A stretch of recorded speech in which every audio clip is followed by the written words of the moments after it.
ভাবির মুখের ঘোমটা তুলতেই আমি 1000 ভোল্টেজের শক খেলাম। 2 পা পিছিয়ে দাঁড়ালাম আমি, কারণ ভাইয়ার বউ আর কেউ না, আমার গার্লফ্রেন্ড। এটা নিজেকে বিশ্বাস করতে পারতেছি না। কি করে হতে পারে এটা? সাথী এমনটা করতে পারলো আমার সাথে? আমি দেশে না থাকায় এটা হয়ে গেল। না, এটা হতে পারে না। এসব ভাবছিলাম, তখনই ভাইয়ার ডাকে ভাবনা ভাঙলো। কি রে, ভাবি হয়েছে তোর? হুম। যাক, তাহলে তুই গিয়ে রেস্ট নে, পরে কথা হবে। আচ্ছা বলেই সেখান থেকে চলে আসলাম। রুমে এসে দরজাটা লাগিয়ে দিলাম। তারপর পুরনো কথাগুলো ভাবতে লাগলাম। চলুন আসল পরিচয় দিয়ে নেই। আমার নাম আনোয়ার হুসাইন, বাসা মেহেরপুর জেলা, থানা মুজিবনগর। আমি আপু আব্বু আম্মুকে নিয়ে আমাদের হ্যাপি ফ্যামিলি। আমাদের নিজেদের বিজনেস আছে, যেটা ভাইয়া আর আব্বু মিলে সামলাই। তাই আমাকে কোম্পানি নিয়ে চিন্তা করতে হয় না। আমি পড়ালেখা শেষ করে একটা প্রাইভেট কোম্পানিতে চাকরি করি। বিন্দাস লাইফ। আমার একটা বড় ভাই আছে। পরিবারে আমরা 4 জন, সরি 5 জন। আজকে ভাইয়ার বউ তো আজকে বাসায় আসলো, যেটা আমার জন্য সব থেকে বড় সারপ্রাইজ। চলুন শুরু থেকে গল্প শুরু করি। আমার ঘরে 2টা ষাঁড় বড় হয়েছে, একটারও বিয়ে করার নাম নাই। আমাকে এই বয়সে রান্না করে খাওয়াতে হয় এগুলো রে। আমি আর পারবো না কাউকে রান্না করে খাওয়াতে। সকালবেলায় আরামে ঘুমাচ্ছিলাম, তখনই আম্মুর এমন কথা কানে আসলো। বুঝতে বাকি রইল না ভাইয়াকে কথা শোনাচ্ছে। এখন উঠলে আমাকেও কথা শুনতে হবে, তাই চুপচাপ শুয়ে রইলাম। কিছুক্ষণ পর হঠাৎ ভাইয়া রুমে আসলো। ওই হোসাইন, ওই থামরা। কি হলো, চেঁচাচ্ছ কেন? তুই বিয়ে করিস না বলে আম্মুকে এত কথা শোনায় প্রতিদিন। আগে এটা বলো, বড় তুমি না আমি? আমি বড় তো কি হয়েছে? তুই বিয়ে করলে তো বাসায় একটা বউ চলে আসবে, তাই না? যাও গিয়ে তুমি বিয়ে করো। হোসাইন, লক্ষ্মী ভাই আমার, একটা বিয়ে কর প্লিজ। পাবনা দিয়ে বিয়ে করো, কাজে দিবে। দেখ, তুই বিয়ে করলে একটা নতুন বউ চলে আসবে, আর সকাল সকাল আম্মুর বকা শোনা লাগবে না। Please please. Sorry, I can't help it. তোরে বলা আর শয়তানকে বলা একই। নিজে বিয়ে করার নামের নাম নাই, আমাকে আসছে বিয়ে করতে বলার জন্য। বিছানা থেকে উঠে গিয়ে ফ্রেশ হয়ে অফিসের জন্য রেডি হয়ে নিলাম। রেডি হয়ে নিচে চলে আসলাম। এসে দেখি ভাইয়া আর আব্বু নাস্তার টেবিলে গালে হাত দিয়ে বসে আছে। আম্মু সোফায় বসে বসে রাগী মুখ নিয়ে টিভি দেখতেছে। আব্বু হাতের ইশারায় বোঝালো আম্মু রেগে আছে। আমার কলিজার আম্মুটা কই রে? আম্মু একবার আমার দিকে তাকিয়ে আবার টিভি দেখায় মনোযোগ দিল। আম্মু নাস্তা দাও, অফিসে যেতে হবে। অর্ডার করবি না, যা গিয়ে বিয়ে করে নে, নিজের বউকে অর্ডার দে। আমি ওই বয়সে তোদের মতো ষাঁড়দের আর রান্না করে খাওয়াতে পারবো না। বিয়ে করে ফেললে তোমার চাকরি তো চলে যাবে, তখন আবার আমাকে বা ভাইয়া দোষ দিতে পারবে না। মানে আমার আবার কিসের চাকরি? এই যে আমাদের 3 জনকে রান্না করে খাওয়ানোর চাকরিটা, বিয়ে করে বউ নিয়ে আসলে তোমার চাকরি তো চলে যাবে। লাগবে না আমার এমন চাকরি। ওকে, তাহলে ভাইয়াকে বিয়ে করিয়ে নেই, তারপর তোমাকে বৃদ্ধাশ্রমে দিয়ে আসবো। কারণ ভাইয়া বিয়ে করে ফেললে তোমাকে দিয়ে আর কি কাজ বলো? কি বললি তুই? হুম, যদি আব্বু তোমাকে রাখতে চায় তাহলে থাকতে পারো, না হলে তোমার আর কি কাজ আছে বলো? আব্বু তুমি কি বলো? এই বয়সে বউ দিয়ে কি করব? তবে তোদের বিয়ের পর যদি আমার বৌমাদের রান্নার যদি কোনো হেল্পার লাগে, তাহলে তোর মাকে চাকরিটা দিয়ে দিস। ওকে, তখন ভেবে দেখবো। আম্মু তুমি কোনটা বলো? বিয়ে করে নে, তারপর বলবি। ওকে, তাহলে আমি এখন যাই বলেই বেরিয়ে আসতে লাগলাম। হোসাইন, রাখো, আমিও আসতেছি। আমাকে ঘূর্ণিঝড়ের হাতে ফেলে চলে যাচ্ছিস তোরা? রাখ, আমিও আসতেছি। জানি এখন বাসায় থাকলে ঝাঁটার পিঠা খেতে হবে, তাই ঝড় আসার আগে চলে আসলাম। সোজা চলে গেলাম অফিসে, গিয়ে কাজ করতে লাগলাম।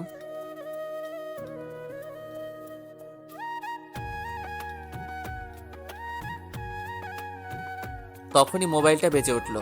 তাকিয়ে দেখি আর কেউ না, আমার গার্লফ্রেন্ড সাথীর ফোন। সাথীর বাবা মা কেউ নেই, একটা ছোট বোন আছে এই দুনিয়ায়। আর যদি কেউ থাকে সেটা বলতে গেলে আমি। ও খুব কিউট একটা মেয়ে, কিন্তু ওর ছোট বোনকে আমি এখনো দেখিনি, কারণ মাস 2-1 হলো আমাদের রিলেশনের। এসব চিন্তা বাদ দিয়ে ফোনটা রিসিভ করলাম। তুমি কি বিজি খুব? না, কেন?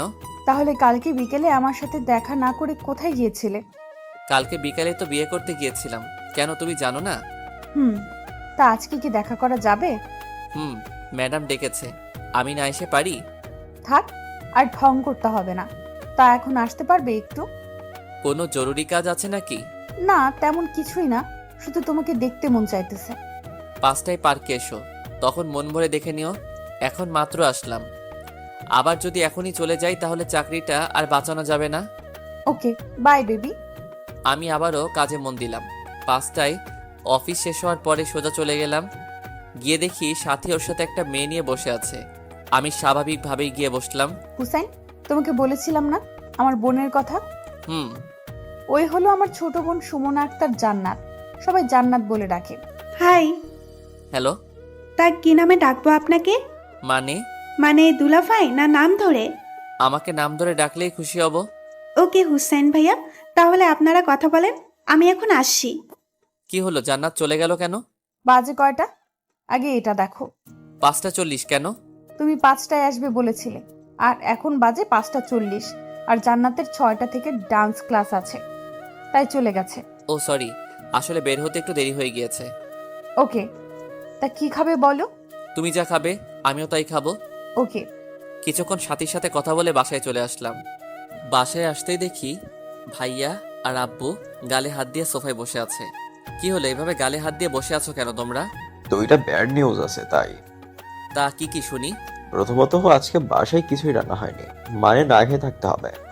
আরেকটা? আমাদের দাদু পরশুদিন নাকি আসবে, গ্রামে নাকি ঘোরা শেষ, তাই পরশুদিন আসবে। তো কি হয়েছে, কাল থেকে নামাজ পড়া শুরু করে দিব, তাহলেই তো সব সমস্যার সমাধান। তোমরা বসো, আমি ফ্রেশ হয়ে এসে দেখি কি করা যায়। বলেই রুমে চলে আসলাম। রুমে এসে অনলাইনে খাবার অর্ডার করে দিলাম, তারপর ফ্রেশ হতে চলে গেলাম। চলুন আমাদের ফ্যামিলির বাকি পরিচয়টা দিয়ে নেই। অনেকেই ভাবছেন আমার গার্লফ্রেন্ড আছে, তাহলে বাসায় বললেই তো বিয়ে করিয়ে দেয়, সেটা আমিও জানি। কিন্তু সবথেকে বড় সমস্যা হলো দাদু। আসলে আমাদের বংশের নাকি একটা রুলস আছে, প্রেম করে বিয়ে করলে তাকে পরিবার ত্যাগ করতে হবে। আমার ছোট চাচা বিয়ে করেছিল, তাই তাকে পরিবার ত্যাগ করতে হয়েছে সারা জীবনের জন্য। কাকাকে এখনো পর্যন্ত দেখিনি, তার খবর আজও পাইনি। আর পরিবারের যেই এই রুলটা ভাঙবে তাকেই পরিবার ছাড়তে হবে, আর আমি পরিবার ছাড়া বাঁচতে পারবো না, তাই চুপচাপ পড়ে থাকাই ভালো। আসলে কাকাকে দাদু না দাদা বের করে দিয়েছিল। দাদুর মনটা অনেক নরম। দাদাভাই মাস 6 আগেই মারা গেছে। দাদু বাসায় থাকলে সবাইকে সুন্দর করে চলতে হয়, তাই দাদু আসার আগেই সব ঠিক হয়ে যেতে হবে। আমার আব্বু আম্মু যদিও আমাদের জেনারেশনটাকে বুঝতে পারে, কিন্তু দাদুর উপরে কথা বলার কেউ নেই বাসায়, তাই বাসা ছেড়ে থাকার চেয়ে চুপচাপ বাসায় থাকাই ভালো। ভাবতেছেন এগুলো বললাম কেন?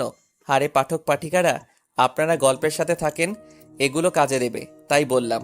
চলুন গল্পে ফিরি। ফ্রেশ হয়ে নিচে গিয়ে দেখি এখনো বসে আছে। আম্মুও এখানেই বসা। আব্বুকে ইশারা করলাম আম্মুর রাগটা ভাঙাতে। আব্বু মাথা নেড়ে না বলে দিল। কি আর করার, তাই আমি আম্মুর কাছে গিয়ে কোলে শুয়ে গেলাম। কি হলো, আমার কোলে শুলি কেন? বিয়ে করার আগ পর্যন্ত তোমার কোলেই থাকবো, বউ চলে আসলে তখন আর তোমাকে লাগবে না। আমি তো আছি তোদের ফয়দার জন্য। এখন কথা না বলে খাবার দাও, অনেক খিদে লাগছে। আমি আর কাউকে রান্না করে খাওয়াতে পারবো না। ও ভালো কথা, ভাইয়া বিয়ে করবে বলে রাজি হয়ে গেছে। ভাইয়ার দিকে তাকিয়ে চোখ টিপ দিয়ে ইশারায় সায় দিতে বললাম। তোমরা মেয়ে দেখতে থাকো। ওকে, তাহলে তোরা বস, আমি রান্না করতে গেলাম। ভাইয়া আমার দিকে চোখ গরম করে তাকালো। বুঝলাম ভাইয়া রেগে আছে আমার উপর। আম্মু আজকে রান্না করার দরকার নাই, অনলাইনে অর্ডার করে দিয়েছি, এখনই চলে আসবে। ওকে, তা তোর কোনো পছন্দ আছে নাকি? ভাইয়া মাথা নেড়ে না করলো। ওকে, তাহলে আমি মেয়ে দেখতে থাকি। চিপাই পড়ে ভাইয়া হ্যাঁ বলল। তারপর খাওয়া দাওয়া করে রুমে চলে গেলাম। কিছুক্ষণ পর ভাইয়া আসলো রুমে। ওই, তুই আমার নাম নিতে গেলি কেন? এখন তুই সত্যি ধরে বিয়ে করে দেয়? আম্মু মেয়ে দেখতে থাকো আর আমি বিয়ে ভাঙতে থাকবো। কিভাবে? সেটা তোমার না জানলেও চলবে, এখন যাও গিয়ে ঘুমিয়ে পড়ো। ওকে বলেই বেরিয়ে গেল। তারপর ঘুমিয়ে গেলাম আরামে। এভাবে কিছুদিন চলে গেল। আম্মু ভাইয়ার জন্য মেয়ে দেখে আর আমি সেটাতে কাটি করে ভেঙে দেই। এভাবে চলছিল দিনগুলো। তখনই হঠাৎ একদিন অফিসে বসে কাজ করছিলাম, তখনই দারোয়ান এসে বলে গেল কোম্পানির এমডি স্যার ডাকতেছে। কি আর করার, তাই গেলাম ওনার রুমে। গিয়ে নক করতে ভিতরে আসার অনুমতি দিল। ভিতরে আরও কয়েকজন কলিগ বসে আছে দেখতে পেলাম। স্যার আমায় ডেকেছিলেন? হুসাইন, আসো, এসে বসো। Thanks sir. তো আপনাদের সবাইকে ডাকার কারণটা হলো আপনাদের সবাইকে মাসখানেকের জন্য আমাদের লন্ডনে থাকা অফিসে যেতে হবে। ওইখানে কিছু টেকনিক্যাল সমস্যার কারণে সব স্টাফ চাকরি ছেড়ে চলে গেছে, আর আমার মতে আপনারাই পারবেন ওই অফিসটাকে চালাতে। আমি মাসখানেকের ভিতরে ওইখানের সব সমস্যার সমাধান করে দিতে পারবো, কিন্তু এই 1 মাস আপনারা ওইখানে থেকে আমার অফিসটাকে চালিয়ে নিয়ে যেতে হবে। সো কে কে রাজি আছেন বলবেন একটু? সবাই হাত তুলল, তাই বাধ্য হয়ে আমাকেও তুলতে হয়েছে। ওকে, তাহলে কালকে সবাই নিজেদের পাসপোর্ট এনে জমা দিয়ে দিয়েন। 2 দিন পর ফ্লাইট। তারপর ওই রুম থেকে বেরিয়ে সোজা বাসায় চলে আসলাম। এত তাড়াতাড়ি আসতে দেখে আম্মু জিজ্ঞেস করলো, কিরে, এত তাড়াতাড়ি চলে আসলি যে? এমনি রুমে গিয়ে বসেছিলাম, তখনই সাথীর কল আসলো, তাই রিসিভ করলাম। বলো কি বলবে? তুমি কি টেনশনে আছো? হালকা। তা আজকে দেখা করতে পারবে একটু? না, আজকে একটু বিজি আছি, কালকে বিকালে দেখা করব। ওকে, বাই বেবি। রাতে সবাইকে বিদেশে যাওয়ার কথা বললে সবাই রাজি হয়ে গেল, তাই আমিও কিছুদিন ঘুরে আসার সিদ্ধান্ত নিয়ে নিলাম। পরের দিন অফিসে যাওয়ার পর সবকিছু ঠিকঠাক করে দিল। বিকালে সবকিছু নিয়ে পার্কে গেলাম। গিয়ে দেখি সাথী বসে আছে, তাই আমিও গিয়ে পাশে বসে গেলাম। কি হলো, এত চিন্তিত দেখাচ্ছে কেন? সাথী হাতে পেপারগুলো ধরিয়ে দিলাম। সাথী সেগুলো খুলে দেখতে লাগলো। এগুলো দেখে সাথী হঠাৎ হেসে ওঠে। কি হলো, এভাবে হাসছো কেন? এটাতে মন খারাপের কি আছে? যাও গিয়ে ঘুরে আসো, আর আমাকে মনে রেখো, তাহলেই হবে। তোমাকে মনে না রাখলে কাকে রাখবো বলো? সেটা দেখা যাবে। এখন কি করবে বলো? তুমি বলো কি করব? চলো আজকে একটু ঘোরাফেরা করি, কারণ থেকে 1 মাস তো আর পাবো না তোমাকে। ওকে চলো। সাথীকে নিয়ে ডিনার করে ওর থেকে বিদায় নিয়ে চলে আসলাম। প্রতিদিনের মতো ওই দিনও ভাইয়ার সাথে কিছুক্ষণ কথা বলে ঘুমিয়ে গেলাম। ঘুম থেকে উঠে দেখি রেডি হওয়ার টাইম হয়ে গেছে, তাই ফ্রেশ হয়ে নিচে চলে আসলাম। সবার থেকে বিদায় নিয়ে চলে আসলাম এয়ারপোর্টে। এসে দেখি সাথী দাঁড়িয়ে আছে। কি হলো, তুমি এখানে কেন? তোমাকে দেখার জন্য আসলাম। সাথীর চোখের কোণে পানি টলমল করতেছে, ভালোভাবে কথা বলতে পারতেছে না। আরে বোকা, আমি চলে আসবো তো বললাম, কাদার কি আছে? কই, কাঁদে না তো। আচ্ছা এখন আসি, চেকিংয়ের টাইম হয়ে গেছে। ভালো থেকো আর নিজের খেয়াল রেখো। ওকে। তারপর চলে গেলাম এয়ারপোর্টের ভিতরে। রওনা দিলাম এক অচেনা জায়গায়। এখানে এসে আবার সেই কাজে বিজি হয়ে গেলাম। সারাদিন শেষে বাসায় আর সাথীর সাথে কথা বলিনি। এভাবে কেটে গেল 25 দিন। রাতে মোবাইল টিপতেছিলাম, তখনই ভাইয়া কল দিল, তাই রিসিভ করলাম। একটা গুড নিউজ আছে। কি গুড নিউজ? একটা মেয়েকে আজ পছন্দ হয়ে গিয়েছে। তাই নাকি? কে মেয়েটা? তুই আয়, তারপর বলবো। ওকে। তারপর ভাইয়াকে নিয়ে মজা করতে লাগলাম। হঠাৎ ভাইয়া আম্মুর সাথে কথা বলতে বলল। কি আর করার, তাই দিতে বললাম। আম্মু বলো কি বলবে? তুই আসবি কবে? 15 তারিখে। কেন মানে? আর 2 দিন পর কেন? তাহলে 17 তারিখে তোর ভাইয়ের বিয়ের তারিখ রেখে দেই। কোনটা বলিস? কি এত তাড়াতাড়ি? 100টা মেয়ে দেখার পর একটা মেয়ে পছন্দ হয়েছে, এটাতেও যদি লেট করি তাহলে দেখা যাবে এটাও ভেঙে গেছে। আমি তো কালকেই বিয়ে পড়িয়ে দিতাম, শুধু তুই নেই বলেই করাইনি। তুই 15 তারিখে আসলে 17 তারিখে বিয়ে, এটাই ফাইনাল। ওইদিকে আমি 2 দিন পার হওয়ার অপেক্ষা করতেছিলাম, আর এদিকে বাড়িতে ঝড়ের বেগে বিয়ের প্রস্তুতি নিচ্ছে। যাক, আজকে লাস্ট অফিস, কালকেই ফিরে যাব দেশে। ভাবতে কেমন লাগতেছিল। এসব ভাবছিলাম আর কফি নিয়ে অফিসের জানালা দিয়ে বাহিরে তাকিয়ে বৃষ্টির মজা নিচ্ছিলাম। বাহিরে প্রচুর বৃষ্টি, বাংলাদেশের কাল বৈশাখী ঝড়ের মতো। এমন সময় অফিসের ইনচার্জ সবাইকে মিটিং রুমে ডাকলো। মিটিংয়ে জানতে পারলাম আকাশের পরিস্থিতি খারাপ, তাই 17 তারিখ সকাল পর্যন্ত সব ফ্লাইট নাকি বন্ধ করে দেওয়া হয়েছে। 17 তারিখের বিকেল 5টার ফ্লাইটে দেশে ফিরতে হবে আমাদের সবাইকে। কথাটা শুনে মাথাটা চক্কর কেটে উঠল। বড় ভাইয়ার বিয়েতে থাকতে পারবো না, মনটা খারাপ হয়ে গেল। এখন ভাইয়াকে কি বলে বুঝ দিব? এসব ভাবতে ভাবতে বাসায় চলে আসলাম। ফ্রেশ হয়ে টিভি দেখতেছিলাম, তখনই আম্মু কল দিল।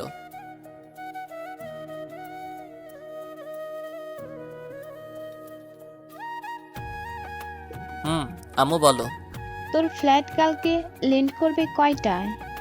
এখানে আকাশের অবস্থা ভালো না, তাই আবহাওয়া অফিস থেকে 17 তারিখ সকাল পর্যন্ত সব ফ্লাইট বন্ধের ঘোষণা করে দিয়েছে।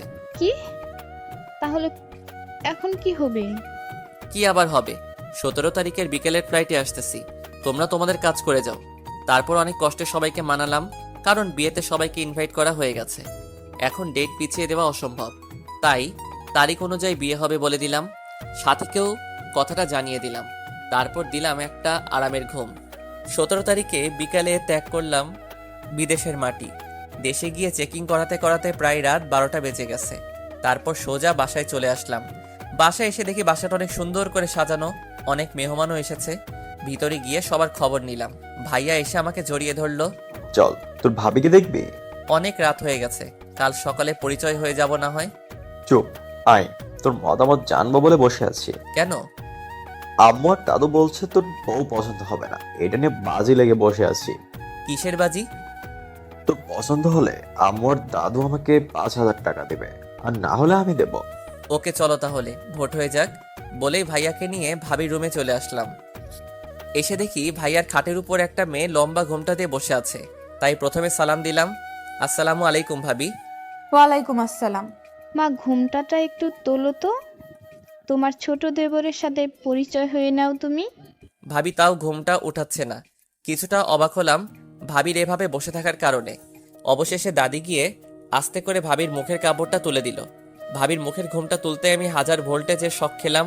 2 পা পিছিয়ে দাঁড়ালাম আমি, কারণ ভাইয়ার বউ আর কেউ না, আমার গার্লফ্রেন্ড। এটা নিজেকে বিশ্বাস করতে পারতেছি না। কি করে হতে পারে এটা? সাথী এমনটা করতে পারলো আমার সাথে?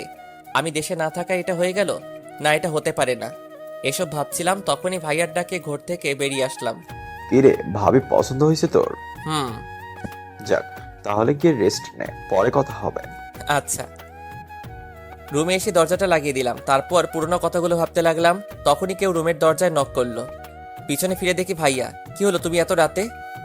আর বলিস না, ওদের নাকি এখনো বউ দেখা শেষ হচ্ছে না। আমারও ঘুম আসছে না।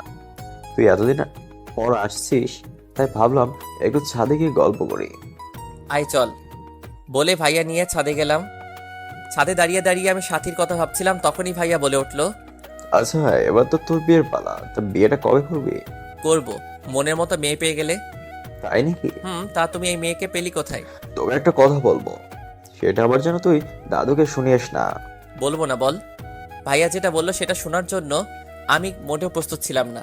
শোন, সাথীকে, ও তোর ভাবির নাম সাথী। এবার শোন, সাথীকে 3 মাস ধরে একজন আরেকজনকে ভালোবাসি। কি? এটা শুনে আরেকটা শক খেলাম। হুম আমার বিয়ের আমার বিয়ের জন্য মেয়ে দেখছিল যখন, তখন আমি একটা ঘটককে কিছু টাকা দিয়ে সাথীকে বিয়ের প্রস্তাব পাঠাই। তারপর আর কি, যা হবার তার তো হয়েই গেল। এখন আমার ভালোবাসার মানুষটাই আমার বউ। এবার বলো কেমন খেললাম খেলাটা? সুপার। কিন্তু তুই যে আগে থেকে প্রেম করতি, আমাকে একবারও বললি না। পাগল, এই কথা যদি ভুলেও লিক হতো তাহলে দাদু আমাকে বাড়ি ছাড়া করতো।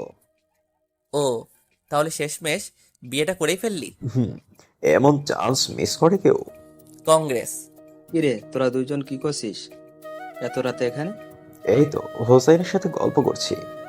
বৌমা রুমে একা একা, যা নিচে যা। আর হুসাইন, তোকে খাওয়ার জন্য তোর আম্মু ডাকতেছে। ভাইয়া যাও, নিচে যাও। আচ্ছা। তুই খেতে যাবি না? তুমি যাও, আমি একটু পরে আসতেছি। বাতাসটা ভালোই লাগতেছে। ওকে। এতক্ষণ চোখের পানিগুলো আটকে রেখেছিলাম, কিন্তু এখন আর পারিনি। পুরনো সব কথা মনে পড়তে লাগলো, আর চোখের পানি পড়তে লাগলো। তখনই ভাইয়ার বলার কথাটা মনে পড়ে গেল। ওদের মাঝে 3 মাস ধরে রিলেশন। কি করে হতে পারে? তাহলে আমার সাথেও 3 মাস ধরে রিলেশন কি করে হতে পারে? এটা না, কিছুতেই ভাবতে পারতেছি না। সব কথার ক্লিয়ার হবে জান্নাতকে পেলে। তাই ফেসবুকে ঢুকে জান্নাতকে খুঁজে বের করলাম। জান্নাত শুধু ফেসবুকেই অ্যাড আছে, এমনিতে নাম্বার নেই আমার কাছে। তারপর একটি পে কল দিলাম। রিং হওয়ার কিছুক্ষণ পরে জান্নাত ফোন ধরলো। কি খবর জান্নাত, কেমন আছো? এই তো ভালো ভাইয়া, আপনি কেমন আছেন? এই তো ভালো। তা তোমার আপু কই? আপুর তো বিয়ে হয়ে গেছে, আপনি জানেন না? জানি। তা তুমি কোথায় এখন? দুলাভাইদের বাড়িতে। আমার সাথে একটু দেখা করতে পারবে? কখন? কালকে ভোর সকাল 5টায়। এত সকালে কিভাবে বের হবো বাসা থেকে? তোমাকে বাসা থেকে বের হতে হবে না, সকালে আমাকে মেসেজ দিও, তারপর বলবো তোমাকে কোথায় আসতে হবে। বলেই ফোনটা কেটে দিলাম। টেনশনে কান্নাও আসতেছে না, আগে সব কিছু ক্লিয়ার হতে হবে, তার আগে কিছুই বলা যাবে না। তারপর নিচে গিয়ে ফ্রেশ হয়ে খাওয়া দাওয়া করে শুয়ে শুয়ে ভাবতে লাগলাম সাথী কেন করলো এরকম। এসব ভাবতে ভাবতে কখন যে ঘুমিয়ে গেলাম তা মনে নেই। ঘুম ভাঙলো ফোনের আওয়াজে, তাকিয়ে দেখি জান্নাতের কল, তাই উঠে তাড়াতাড়ি কলটা রিসিভ করলাম। ভাইয়া ঘুমাইতেছেন নাকি? না, বলো কি বলবে। আপনি না বললেন কি বলবেন? ও, তা তুমি একটু কষ্ট করে তোমার দুলাভাইয়ের বাসার ছাদে আসো, কেন? কথা আছে, আসো তাড়াতাড়ি। বলেই ফোনটা কেটে দিলাম। কিছুক্ষণ পর হঠাৎ রুম থেকে কারোর পায়ের শব্দ পেলাম, বুঝতে পারলাম জান্নাত ছাদে যাচ্ছে। তাই দেরি না করে আমিও মুখটা ধুয়ে ওর যাওয়ার কিছুক্ষণ পর আমিও ছাদে উঠলাম। জান্নাত নিচের দিকে তাকিয়ে আছে ছাদের রেলিং ধরে, হয়তো কেউ নিচ থেকে উপরে উঠে কিনা তা দেখতেছে। তাই আমি গিয়ে আস্তে করে ওর কাঁধে হাত রাখতেই ও কেঁপে ওঠে পিছনের দিক ফিরে। আরে ভাইয়া আপনি আসলেন কখন? এই তো এখনই। ও, তা কিসের জন্য ডেকেছিলেন? তোমাকে কিছু কথা জিজ্ঞেস করার জন্য। বলুন। আচ্ছা, তোমার আপু তোমাকে আমার সম্পর্কে কি বলেছে? আপনি নাকি আপুর সাথে রিলেশন রাখতে চান না বলে ব্রেকআপ করিয়েছিলেন, তারপর নাকি আপনি দেশের বাইরে চলে গেছেন, তারপর আপু ঠিক করলো বিয়ে করবে, তারপর আর কি সব নিমিষেই হয়ে গেল। ও, আচ্ছা আপনি আমার আপুকে এভাবে ধোকা দিলেন কেন? কে কাকে ধোকা দিয়েছে সেটাই তো বুঝতে পারতেছি না। মানে? সেটা তুমি বুঝবে না। তা তোমার দুলাভাইরা কয় ভাই? শুনেছি 2 ভাই। ও, তা তোমার দুলাভাই কি ছোট না বড়? পরিবারের নাকি বড় ছেলে। ও, তা তোমার দুলাভাইয়ের ছোট ভাইকে কখনো দেখেছো? না, শুনেছি গত রাতে নাকি ফিরছে, কিন্তু সারাদিন অনেক ক্লান্ত থাকায় ঘুমিয়ে গিয়েছিলাম, তাই আর দেখা হয়নি। ও, তাহলে সকালে নাস্তার টেবিলে তো নিশ্চয়ই দেখা হবে, তাই না? কি জানি। ও হ্যাঁ, আরেকটা কথা, সকালে নাস্তার পরে আবার এখানেই আসবে। আর নাস্তার টেবিলে যা দেখবে তা চুপচাপ শুধু হজম করবে। কি বলেছি বুঝেছো? মানে? মানে নাস্তার টেবিলে কি হয় তা শুধু দেখবে, আর নাস্তা করার পর এখানে আসবে, বুঝেছো? এখন যাও। আচ্ছা।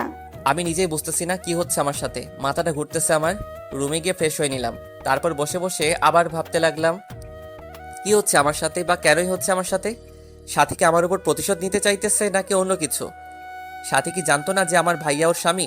না, এটা হতে পারে না, কারণ আমি আমাদের বাসার সবার ছবি ওকে দেখিয়েছি। তাহলে ও এমনটা করলো কেন? সাথী ভাইয়ার সাথেও 3 মাস ধরে রিলেশন চালাচ্ছে, আবার আমার সাথেও, এটা হয় কি করে? এসব চিন্তা করতে করতে কখন সে নাস্তার সময় হয়ে গেল তা নিজেও জানি না। হঠাৎ আম্মুর ডাকে ঘোর কাটলো আমার। তাকিয়ে দেখে আম্মু দরজার সামনে দাঁড়িয়ে। কিরে, তুই এভাবে মন মরা হয়ে বসে বসে কি ভাবছিস? আম্মুকে কিছু একটা না বললে আম্মু সব বুঝে ফেলবে, তাই বলে দিলাম, এই যে ভাইয়া বিয়ে করে ফেলেছে, এটা নিয়ে মন খারাপ। কেন, বিয়ে করায় মন খারাপের কি আছে? এই যে ভাইয়া বিয়ে করায় এখন সকাল সকাল তোমার ওয়াজটা শুনতে পাই না, এটা ভেবেই মনটা খারাপ হয়ে আছে। দূর পাগল, আয় খেয়ে যা, সবাই তোর জন্য অপেক্ষা করছে। তুমি যাও, আমি আসতেছি। ওকে। আমি মুখটা ধুয়ে নিজেকে স্বাভাবিক করে নিচে চলে গেলাম। নিচে এসে দেখি সবাই নাস্তার টেবিলে বসে গল্প করতেছে, আর সাথে কিচেনে আমুর সাথে আর জান্নাত মাথা নিচের দিক দিয়ে মোবাইল টিপতেছে। ভাইয়া দেখতেই আমাকে ডাক দিল।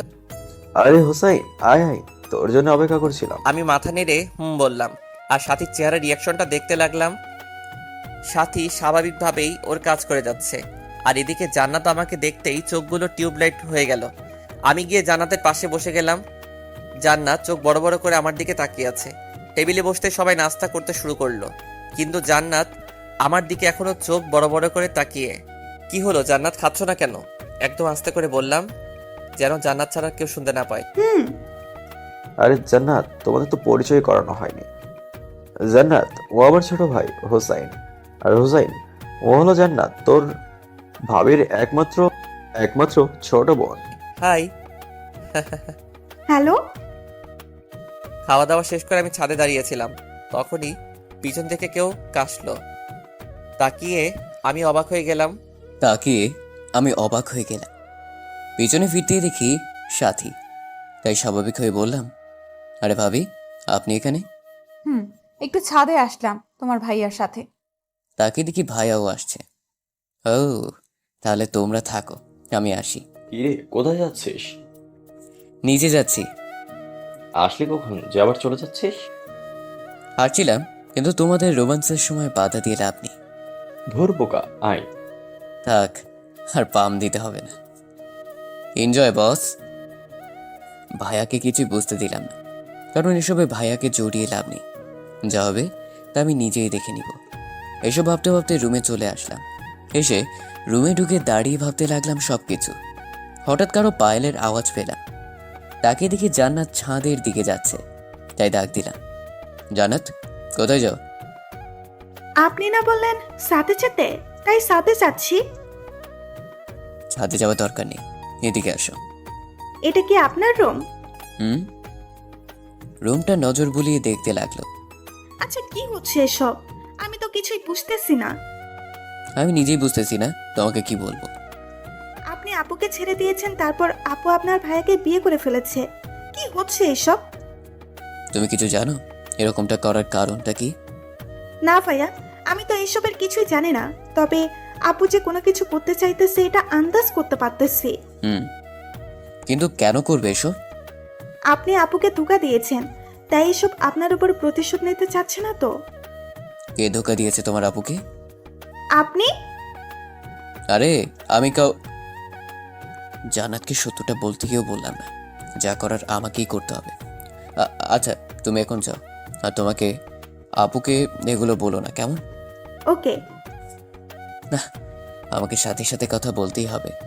আর ও এতটা স্বাভাবিক হয়ে চলে কিভাবে, এসব ভাবতে হতেই মাথাটা ব্যথা করতে লাগলো। তাই আম্মুকে ডাক দিলাম, কি রে, এভাবে ডাকতেছিস কেন? মাথাটা ব্যথা করছে, একটু টিপে দাও না। কাল রাত জার্নি করে এসেছিস, তাই এরকম হচ্ছে। একটু ঘুমিয়ে নে, সব ঠিক হয়ে যাবে। ঘুম আসছে না। তাহলে মেডিসিন খেয়ে নে। টেনশনে ঘুম আসবে না, তাই মেডিসিন খেয়ে নেওয়াই ভালো, পরে সব কিছু দেখা যাবে। ওকে, যাও তুমি। আম্মু চলে গেল। আমি একটা ঘুমের ট্যাবলেট খেয়ে শুয়ে গেলাম। কিছুক্ষণ পর হারিয়ে গেলাম ঘুমের রাজ্যে। ঘুম ভাঙে তাকিয়ে দেখি ভাইয়ার সাথী চেয়ারে বসে আছে। আমাকে চোখ খুলতে দেখে ভাইয়া বলে উঠল, এখন কি অবস্থা তোর? ভালোই, আমার আবার কি হবে? হুম, এখন বাজে কয়টা তাকিয়ে দেখেছিস? দেখি সন্ধ্যা 7টা বেজে গেছে, তাই ফট করে উঠে বসলাম। যা ফ্রেশ হয়ে খেয়ে নে কয়েকটা, আমাকে এখন বাইরে যেতে হবে। কেন? এখন বাইরে কেন যাবে? একটু কাজ আছে, তুই গিয়ে ফ্রেশ হয়ে নিচে চলে আয়। হুম। আর সাথী, তুমি গিয়ে ওর জন্য খাবার রেডি করো। আমি উঠে চলে গেলাম ফ্রেশ হতে। ফ্রেশ হয়ে এসে নিচে চলে গেলাম। গিয়ে দেখি ভাবি সব কিছু রেডি করছে। আমি গিয়ে টেবিলে বসে গেলাম, প্লেটটা উল্টে রাখলাম। আমি ভাত দিচ্ছি। থাক, আমি কোনো বেইমানের হাতের খাবার খাই না। হুসাইন, তুমি আমাকে ভুল বুঝতেছো। ভুল বুঝতেছি কিনা তা তো জানি না, তবে তুমি যে একটা চাল চালতেছো এটা আমি জানি। তুমি ভুল ভাবতেছো। থাক, এখন আপাতত খেতে দিবেন ভাবি? হুম। এখানে কথা বাড়ালাম না, কারণ বাসায় সবাই আছে তাই। খাওয়া দাওয়া করে চুপচাপ রুমে চলে আসলাম। তারপর সিগারেট নিয়ে সোজা চলে গেলাম ছাদে। সিগারেট জ্বালিয়ে সমানে টানতে লাগলাম। তখনই পেছন থেকে কারোর কাশির আওয়াজ পেলাম। তাকিয়ে দেখি জান্নাত। আরে তুমি? ভাইয়া, আপনি সিগারেট খান? হুম, মাঝে মধ্যে, বাস্তবে কিন্তু খাই না। এটা তো খারাপ জিনিস। হুম, জানি, তবে মাথায় যখন জ্যাম লেগে যায় তখন এটা চোটাতে সাহায্য করে। মানে? মানে হলো, মাথায় যখন টেনশন থাকে তখন এটা খেলে টেনশন ফ্রি হয়। ও, তাও এটা খাওয়া ভালো না। আর আপনি আজ থেকে এটা খাবেন না প্লিজ। ওকে, ট্রাই করব। আচ্ছা, নিজের গার্লফ্রেন্ডকে ভাবি ডাকতে কেমন লাগে আপনার? ভালোই লাগে। আপুর জন্য কষ্ট হয় না আপনার? না, কেন? কারণটা বলা যাবে না। ওকে, তা এখন কি করবেন? ঘুমাবো। হো, তাহলে আপনি থাকেন, আমি আসি। আমি গিয়ে ল্যাপটপ নিয়ে অফিসের কাজ করতে বসে গেলাম। কাজ শেষ করে শুয়ে গেলাম। সকালে কারোর ডাকে ঘুম ভাঙলো। তাকে দেখি জান্নাত কফির মগ নিয়ে দাঁড়িয়ে আছে। চোখ খুলে ভালো করে তাকিয়ে আমি টাসকি খেয়ে গেলাম, কারণ জান্নাত আজকে শাড়ি পরেছে, আর শাড়িতে যে ওকে এত সুন্দর লাগে তা আমি কখনো ভাবতেও পারিনি। ওহো, জান্নাতের ব্যাপারে তো আপনাদের বলাই হয়নি। জান্নাত সাথীর ছোট বোন, এটা তো জানেন। জান্নাত এবার অনার্সের ছাত্রী, দেখতে হয়তো সাথীর থেকেও সুন্দর, আর চেহারায় মায়াবী ছাপ আছে। যে কোনো ছেলের ক্রাশ হওয়ার যোগ্যতা আছে। দেখতে পুরোই নিষ্পাপ, সারা শরীর একদম পারফেক্ট, হয়তো জিম করে। আর সব থেকে সুন্দর হলো ওর গালের নিচের দিকে তিলটা। হাসলে তিলটা ওকে আরো মায়াবী করে তোলে। এক কথায় একটা পরি। চলুন গল্পে ফিরি। আরে তুমি কফি নিয়ে এসেছো? হুম, আন্টি আর আপু কাজ করতেছে, তাই আমি কফি নিয়ে আসলাম। আর আপনাকে ডাক দিতে আসলাম, অফিসের নাকি টাইম হতে যাচ্ছে। ও হ্যাঁ, আর আজকে শাড়ি পরেছো, কাহিনী কি? আর বইলেন না, আমি নিচের কাপড়ের ব্যাগ পাশে ফেলে এসেছি, তাই কি আর করব। আপুর একটা শাড়ি পরেছি। ও। ওকে, আমি আসি। আমি রেডি হয়ে অফিসে চলে গেলাম। অফিসে কাজ করছিলাম, তখনই ফোন আসলো। তাকে দেখি আব্বু। কি হলো আব্বু, ফোন দিয়েছো কেন? তুই কি বেশি বিজি নাকি? না, কেন? আমাদের অফিসে আয়, একটু কাজ আছে। কেন, কোনো সমস্যা? না, আয় একটু। যাক, কি আর করার। তাই গেলাম অফিসে। গিয়ে ভিতরে ঢুকে অবাক হয়ে গেলাম। ভাবি, ভাই আর আব্বু অফিসে এসে বসে আছে। আর আমাদের অফিসটাও ভালো করে সাজানো হয়েছে। কি হলো ভাইয়া, আজকে কোনো অনুষ্ঠান আছে নাকি? আজকে তোর ভাবিকে অফিসে সবার সাথে পরিচয় করিয়ে দিব। তা আমাকে ডাকার কারণটা কি? এখানে তুই না থাকলে হয় নাকি? আমার অনেক কাজ আছে, আমি গেলাম। চুপ, বসে থাক এখানে। আর অনুষ্ঠান শেষ হলে যাবি একেবারে। ওকে। তারপর আর কি, সবাইকে ডেকে পরিচয় করিয়ে দিল। তারপর সবাইকে অফিসে লাঞ্চ করানোর আয়োজন করানো হলো। খাওয়া দাওয়া শেষ করানোর পর আমি গিয়ে চেয়ারে বসে রইলাম। কিছুক্ষণ পর ভাইয়ের আব্বু এসে আমার সামনে দাঁড়ালো। কি হলো, এবার সামনে এসে দাঁড়ালে কেন? তোকে ছোট একটা কাজ করতে হবে। তোমাদের এভাবে দাঁড়ানো দেখে বুঝে ফেলেছি কিছু একটা করতে হবে। তা বলে ফেলো, কি করতে হবে? তুই একটু তোর ভাবিকে বাসায় পৌঁছে দিয়ে তুই সেখান থেকে তোর অফিসে চলে যাস। তোর মাথা ঠিক আছে? আমাকে তাড়াতাড়ি অফিসে ফিরতে হবে। আরে আমরা তোর বসকে ফোন দিয়ে বলে দিয়েছি তোর যেতে একটু দেরি হবে, তাই যাওয়ার সময় একটু নামিয়ে দিয়ে যাস। তোর বউকে তুই নামিয়ে দিয়ে আয় গিয়ে।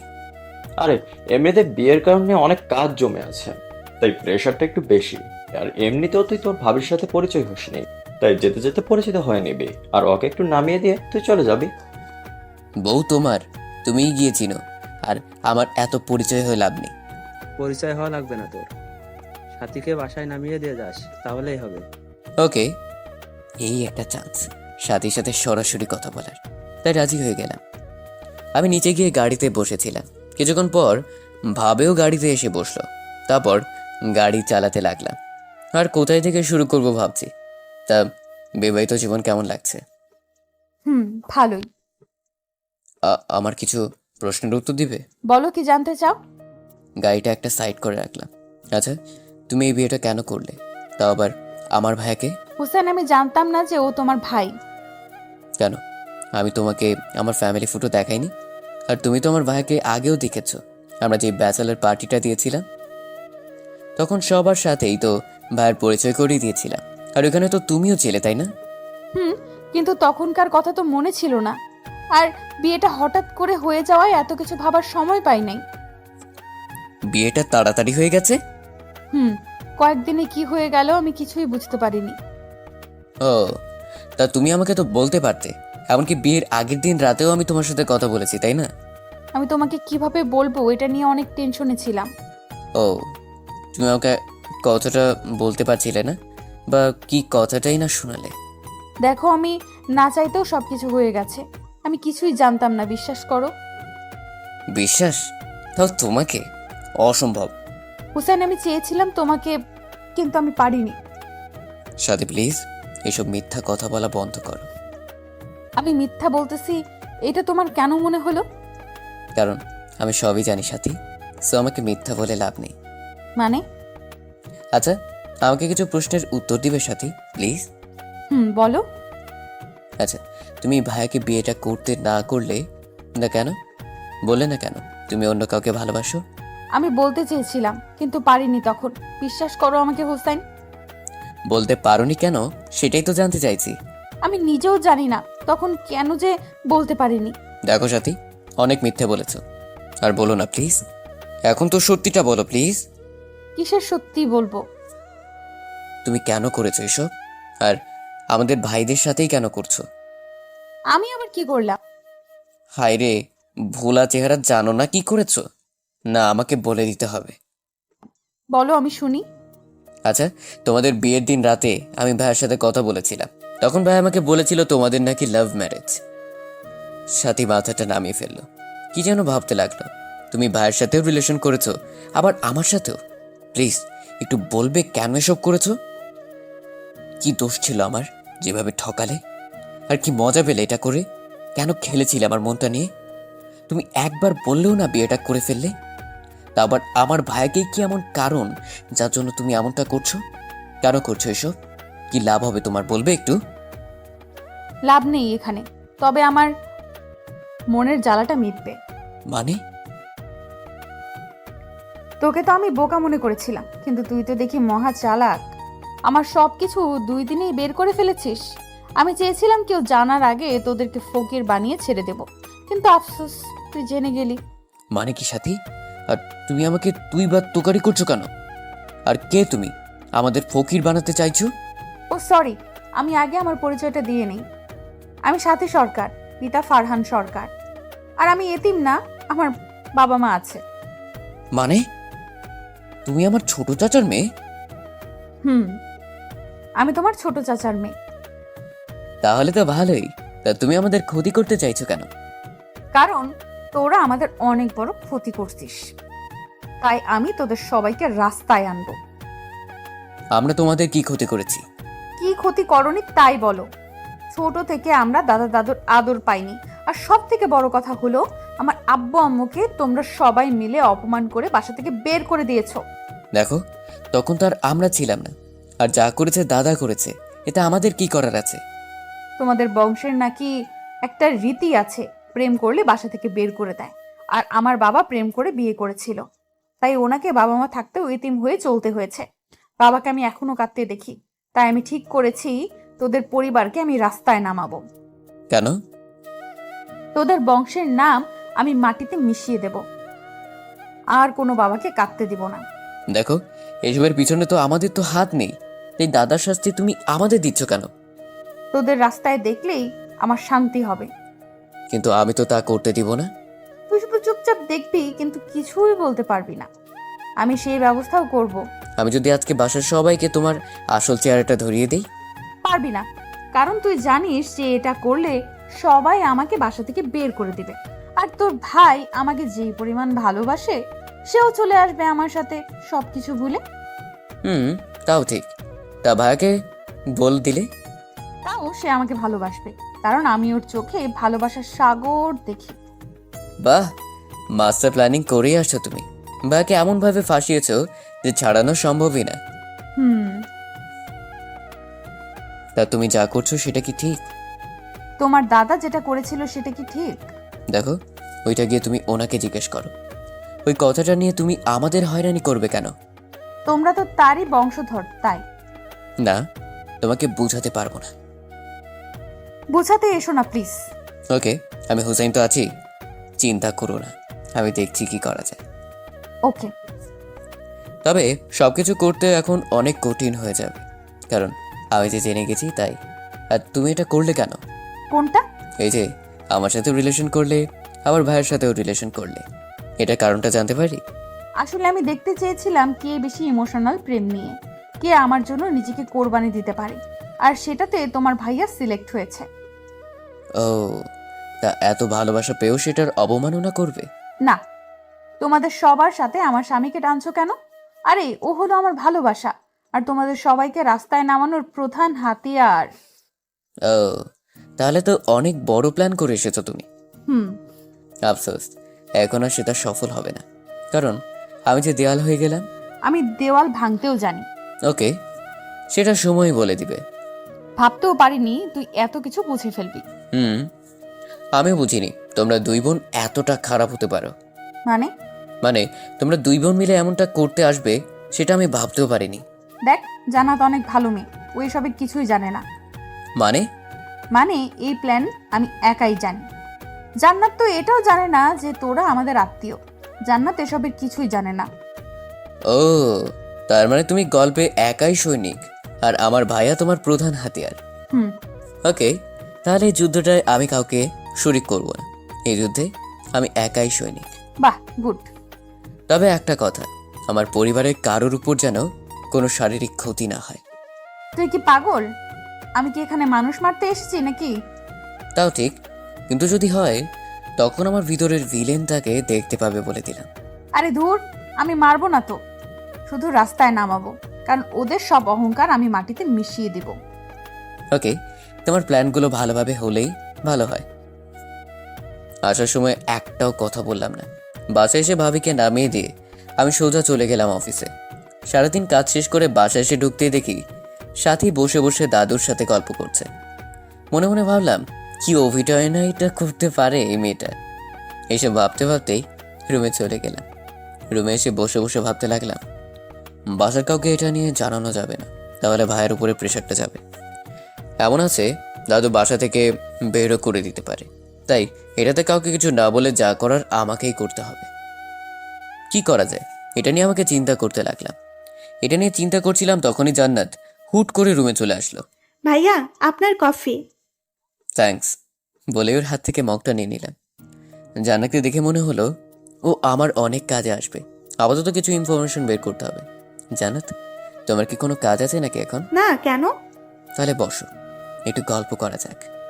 বলেন, কি বলবেন? আমি যে ওই সময় কফি খাই এটা তোমাকে কে বললো? আপু দিয়ে যেতে বললো, তাই দিতে আসলাম। ও, তা তোমাকে তো আজকে পরীদের মতো লাগছে, তা কি তুমি জানো? কি যে বলেন ভাইয়া। শাড়িতে তোমাকে একদম পরীদের মতো লাগছে। কেন জানি এখন তোমাকে দেখতেই মন চাইছে। থাকেন, আমি গেলাম। জান্নাতের মুখ লজ্জায় লাল হয়ে গেল। বলেই চলে যাচ্ছিল, তখনই আমি আবার ডাক দিলাম, জান্নাত একটু শোনো। বলেন। রাতে একটু ছাদে আসতে পারবে? তোমার সাথে কিছু জরুরি কথা আছে। ওকে। একটু মায়াবী সুরে বললাম। যাক, কাজে দিয়েছে। এখন জান্নাতের থেকে কথা বের করতে হবে, এইসব ভাবছিলাম তখন আম্মু এসে খাবারের জন্য ডেকে গেল। খাওয়া দাওয়া করে রুমে এসে একটা সিগারেট টেনে তারপর ছাদে গেলাম। ছাদে কেউ নেই দেখে জান্নাতকে নক করলাম ছাদে আসতে। তারপর দাঁড়িয়ে দাঁড়িয়ে আবার ভেবে নিলাম কি করব। কিছুক্ষণ পর কেউ পিছনে হাত রাখলো, তাকে দেখি জান্নাত। ভাইয়া কি কিছু ভাবতেছেন? না। ও, তা বলেন, কি বলতে ডেকেছিলেন? আসলে তুমি তো আমাদের পরিবারের সবাইকে চিনো, তাই না? কেন? কিন্তু জান্নাত, তুমি তো তোমাদের পরিবারের কথা আমাকে বললেই না। মানে? মানে তোমাদের পরিবারে কে কে আছে, কে কি করে, মানে তোমাদের ফ্যামিলি ডিটেলস। ও সরি, আসলে আমরা ইউকেতে থাকি, ওইখানের নাগরিক আমরা। আমাদের পরিবারে আমরা 4 জন। আমি, আব্বু আম্মু আর আপনার ভাবি। আমরা বাংলাদেশে এবার ঘুরতে এসেছিলাম, তখনই আপু ঠিক করে ফেলে সে বাংলাদেশে বিয়ে করবে, আর তারপর বিয়েও করে ফেলে। তোমার আব্বু আম্মু বিয়েতে আসেনি কেন? আসলে ইদানিং ব্যবসায় অনেক সমস্যা হচ্ছে, তাই আপু এখন বাসার কাউকেই জানায়নি যে সে বিয়ে করতেছে। ব্যবসার সব সমস্যা মিটে গেল আপু আম্মুকে জানিয়ে দেবে, আর আপাতত আমাকেও বলতে না করেছে। ও, তা তোমার আব্বুর নাম কি? ফাহাদ সরকার। কেন? না, এমনি। আসলে আমি তো কখনো জানতাম না তোমাদের ব্যাপারে, তাই আজকে একটু জেনে নিলাম আর কি। ও, আচ্ছা, তোমাদের কোম্পানির নাম কি? Group of company. ও ভালো। তো তুমি কি ইউকেতেই ফিরে যাবে নাকি? না, আপাতত দেশেই আছি। আব্বু আম্মু আসলে ওনাদের সাথে দেশে ফিরবো। ও, তাহলে তো ভালোই। আচ্ছা, তা আপনি এখন কি করবেন? কি করব মানে? সাথী জান্নাতকে সব বলে দেয়নি তো? মানে এখন কি সিঙ্গেল থাকবেন নাকি মিঙ্গেল হবেন, কোনটা? ও, হাফ ছেড়ে বাঁচলাম। কি করবেন এখন?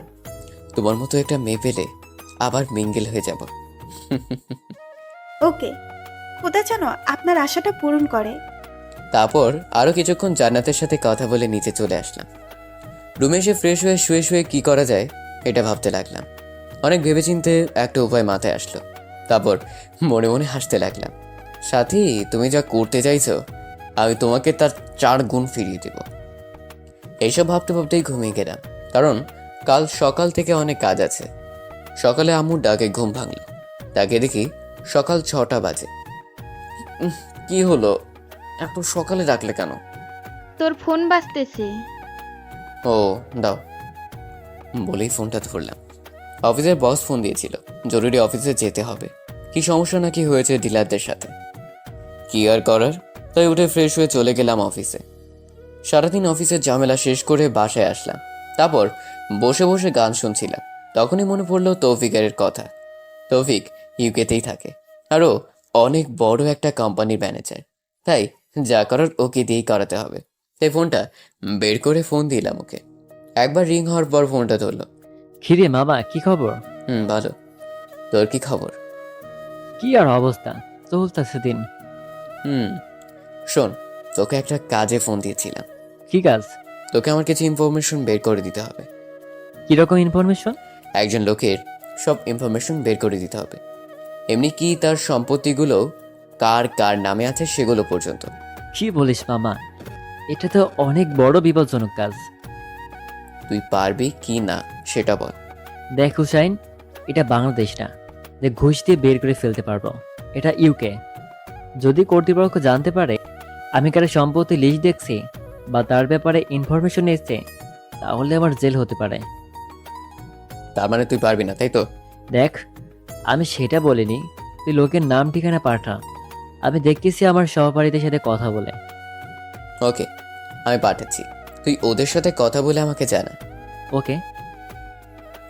আমি ইমেইলে ওকে কোম্পানির নাম ঠিকানা সব কিছু দিয়ে দিলাম। গুগল থেকে আরও কিছু ইনফরমেশন নিলাম, এমনকি ফাহাদ কাকুর ছবিটাও পেলাম। সব কিছু ওকে দিয়ে ল্যাপটপ বন্ধ করে খেতে চলে আসলাম।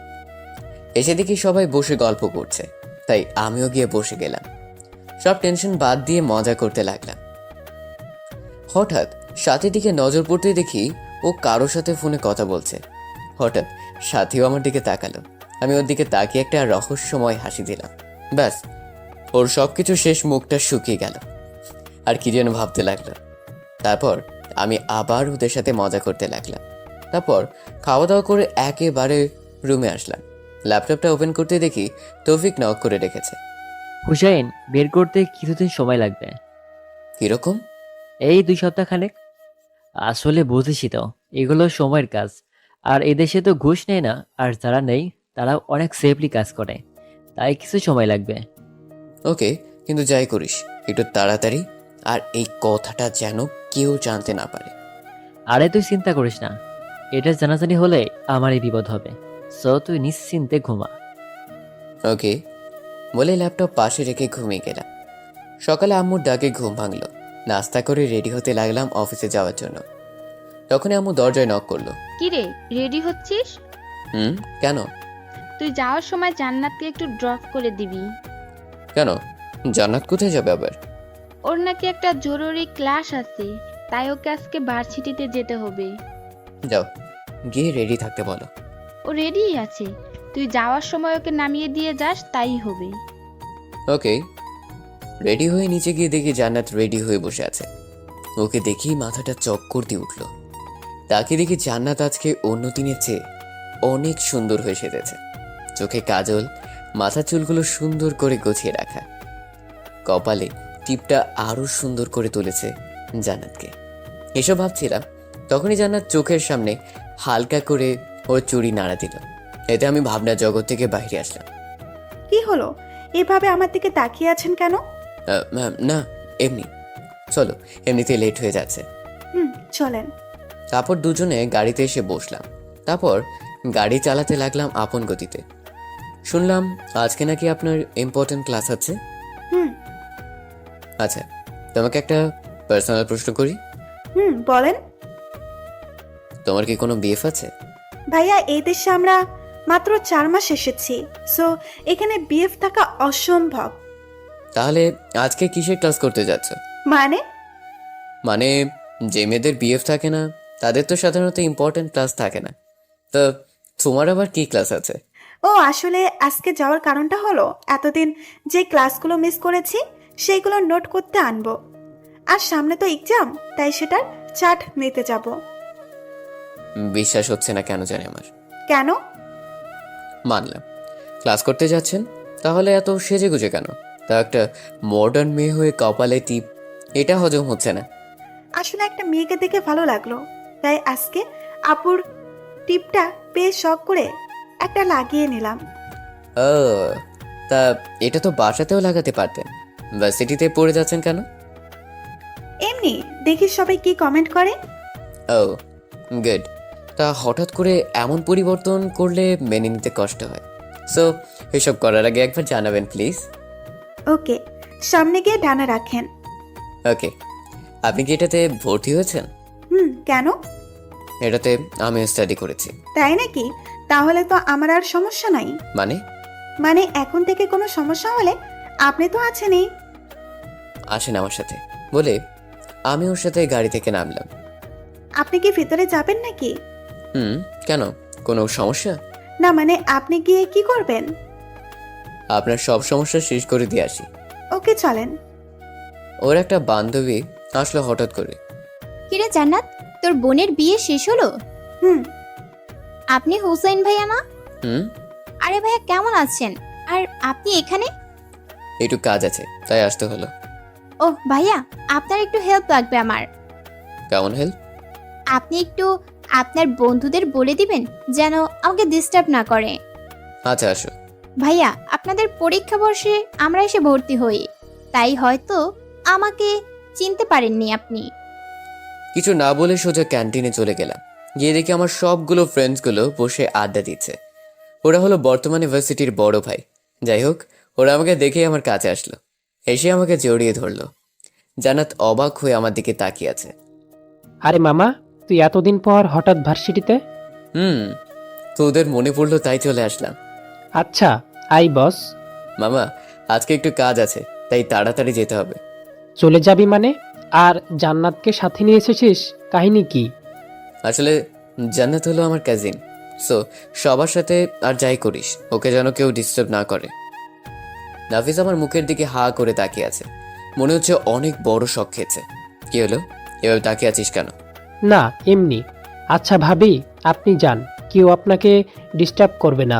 কেউ যদি করে তাহলে আমাকে বলবেন, তাহলেই হবে। ওই ভাবি কে? নাফিস আমার দিকে তাকালো। আমি ইশারায় সরি বলতে বললাম।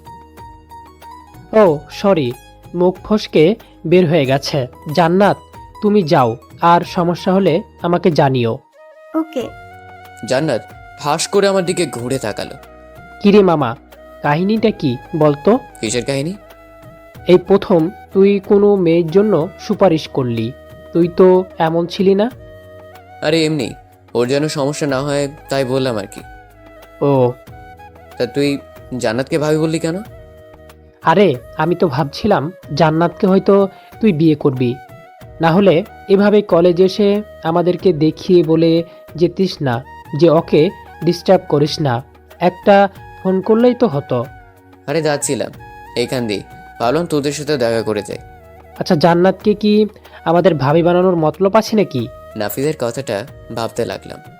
আসলে খারাপ কথা বলেনি নাফিস। সাথীর বড় হাতিয়ার হলো আমার ভাইয়া, আর এটাই হলো আমার কমজোরির জায়গা।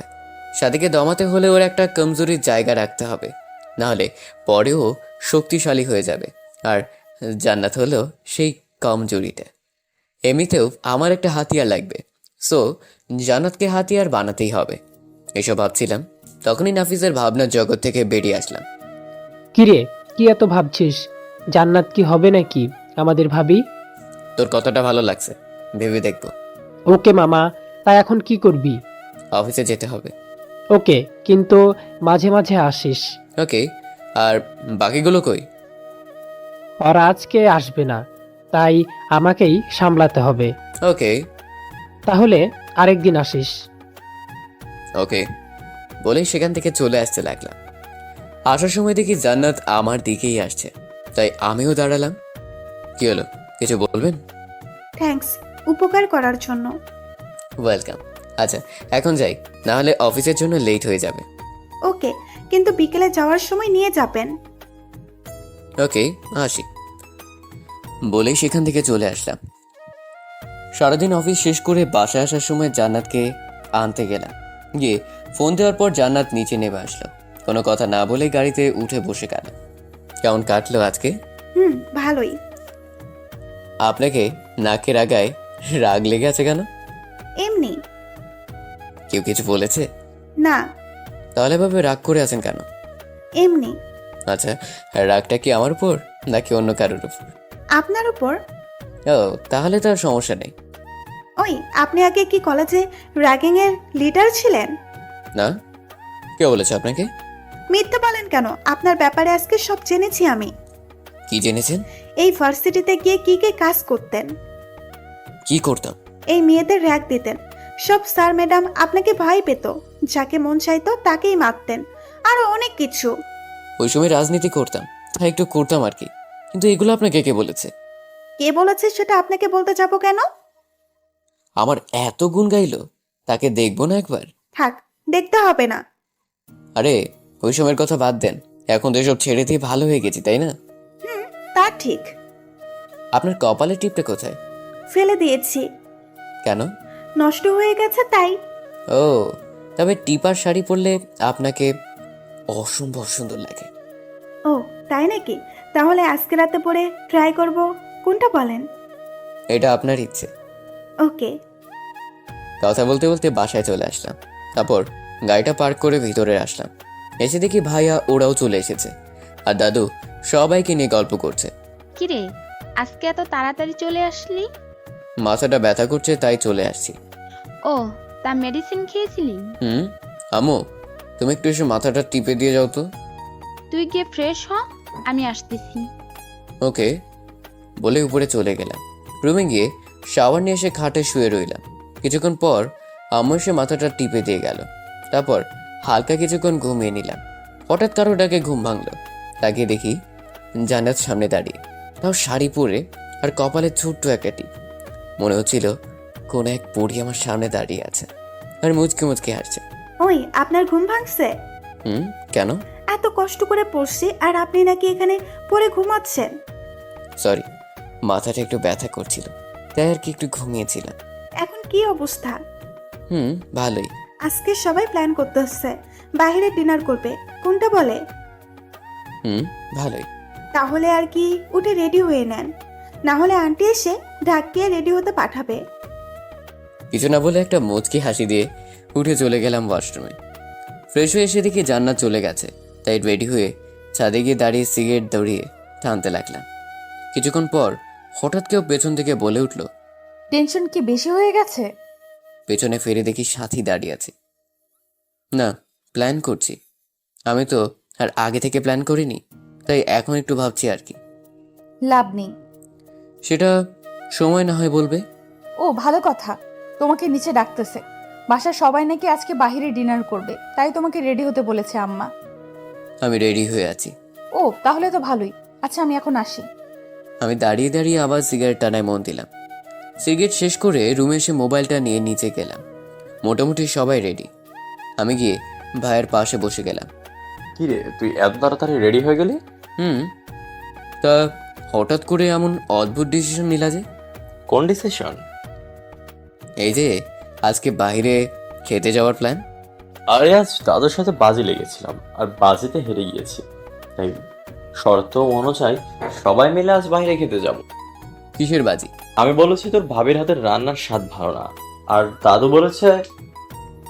থাক, আর বলতে হবে না, আমি বুঝে গেছি। আচ্ছা, তোমাদের কি আর কাজ নেই এসব বাজি লাগা ছাড়া? আছে, কিন্তু সেগুলো শেষ। মনে মনে ভাবতে লাগলাম, আরো মাথায় উঠাও বড় বউকে। তারপর যখন আছাড়টা দিবে না, তখন বুঝবে কত ধানে কত চাল। আর দাদুর উপর রাগটা উঠতেছে। কি দরকার এত আদর করার? বুড়ির জামাইয়ের কারণে আজকে এই সমস্যাটায় পড়তে হয়েছে। কিরে হোসাইন, কি এত ভাবতেছিস? বাস আসলে সেটা কিভাবে নিব? কি? না কিছু না, আব্বুর সাথে কথা বলছিলাম, তখনই। কিরে, কি করবি না? ও ভাইয়া, তুমি? তা কি করবি না বলতেছিলি? ভাবি জিজ্ঞেস করছিল বিয়ে করব কিনা।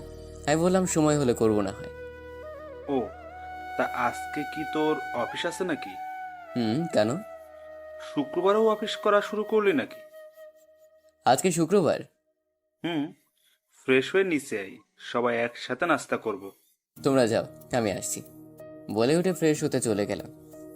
ফ্রেশ হয়ে এসে রেডি হচ্ছিলাম, তখনই মোবাইলটা টুম করে উঠলো। মোবাইল নিয়ে তাকিয়ে দেখি সাজ্জাদ টেক্সট দিয়ে রেখেছে, ভাইয়া আজকে রাত 8টায় মুজিবনগর পার্কে চলে আসবেন। ওকে বলে মোবাইলটা রেখে দিলাম। তারপর রেডি হয়ে নিচে চলে গেলাম। গিয়ে দেখি সবাই বসে আছে। ও আসছিস, আয় বস এখানে। হুম বলে আব্বুর পাশে বসে গেলাম। শুনলাম তুই নাকি কোন মেয়েকে পছন্দ করিস, তা কে সে? আছে একজন, সময় হলে বলবো। এবার তো তোর বিয়ে করার পালা, তো বল কবে মেয়েকে আমাদের দেখাবি? নাস্তা খাবো না, চলে যাব। আচ্ছা খা। তারপর নাস্তা করে উপরে চলে আসলাম। রুমে বসে বসে গান শুনছিলাম, তখনই দরজায় জান্নাত নক করলো। আসতে পারি? থাক, আসার দরকার নাই। জান্নাত একটা হাসি দিয়ে ভিতরে চলে আসলো। তা এই সময় কি মনে করে? আপনি আমাকে ওই দিন মিথ্যে বলেছিলেন কেন? কোন দিন? আপনার নাকি গার্লফ্রেন্ড নেই, তা আজকে সবার সামনে তো ঠিকই বললেন আপনার গার্লফ্রেন্ড আছে। আপনি সত্যি একটু সহজ সরল। জান্নাতের কথা শোনার মুখের অবস্থা দেখে আমি হাসি থামাতে পারলাম না, তাই ওর সামনেই হু হু করে হেসে দিলাম। জান্নাতের মুখটা কিছুক্ষণের মাঝে আগুনের মতো লাল হয়ে গেল, আর আমার দিকে অগ্নি চোখে তাকালো। কি হলো, হাসতেছেন কেন? আপনার কথা শুনে। কেন, আমি আবার কি বললাম? আপনি জানেন আমার গার্লফ্রেন্ড নাই, তারপর এসে জিজ্ঞেস করতেছেন। নাস্তার টেবিলে যে বলে আসলেন। সেটা বলেছি মিথ্যে, কারণ এই কথাটা না বললে না ওরা ভাইয়ের মতো আমাকেও ধরে বিয়ে করিয়ে দেবে। সত্যি বলতেছেন তো? হুম। কথাটা যেন মনে থাকে। আর বিকেলে কি ফ্রি আছেন? না, তবে সন্ধ্যায় ফ্রি আছি। ওকে, তাহলে আমি এক জায়গায় যাব, আর আপনাকেও নিয়ে যাব কোথায়? একজনের সাথে পরিচয় করিয়ে দিতে। ওকে, কিন্তু আমাকে 7:30টায় ছেড়ে দিতে হবে। কেন? একজনের সাথে ছোট্ট একটা মিটিং আছে তাই। ওকে। আমি আবার গান শুনে মন দিলাম। সারাদিন শেষ হয়ে গেল। সন্ধ্যায় রেডি হয়ে নিচে গিয়ে দেখি দাঁড়িয়ে আছে হালকা মেকআপে। মেয়েটাকে অনেক সুন্দর লাগছিল। আসেন। তারপর জান্নাতের বলা অনুযায়ী গাড়ি চালাতে লাগলাম। কোথায় যাচ্ছি? বললাম না, একজনের সাথে পরিচয় করিয়ে দেব। ওকে বলেই চুপচাপ করে গাড়ি চালাতে লাগলাম। অবশেষে জান্নাত একটা পুরনো বাড়ির পিছনে গাড়ি থামাতে বলল।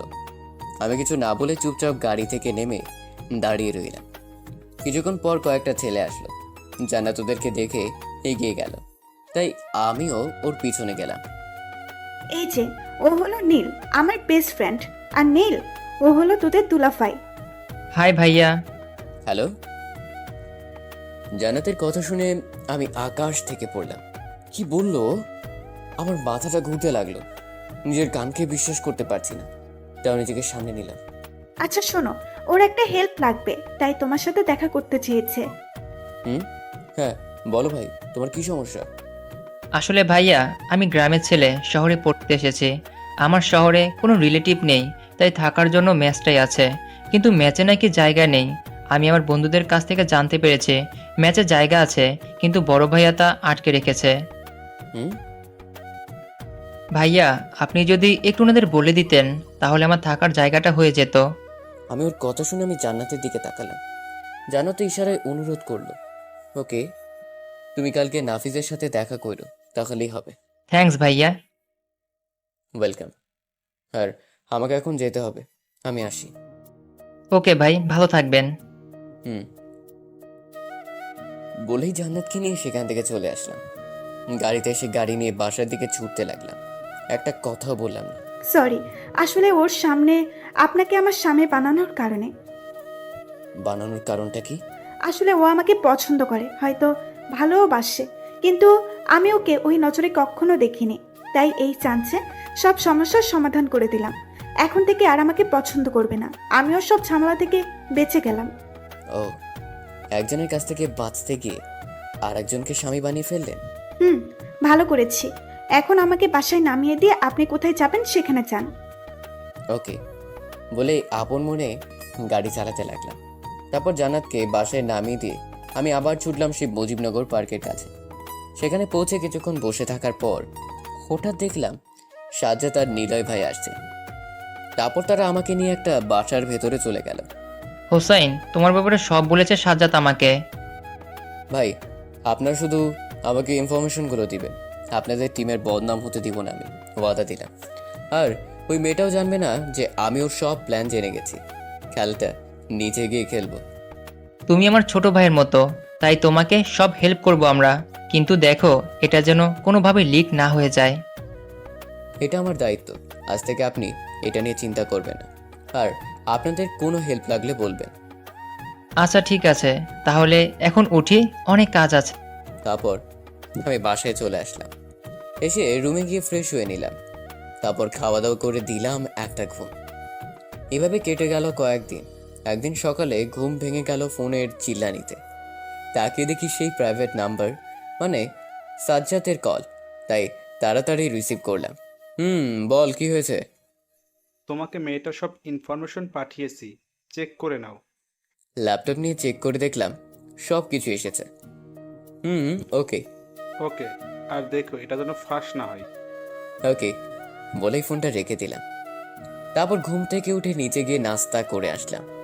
রুমে এসে দেখি মোবাইলে অনেকগুলো কল এসে আছে। তাকিয়ে দেখি তৌফিকের কল, তাই তাড়াতাড়ি কল ব্যাক করলাম। রিং হতেই কল রিসিভ করলো। হুসাইন, ইমেল চেক কর।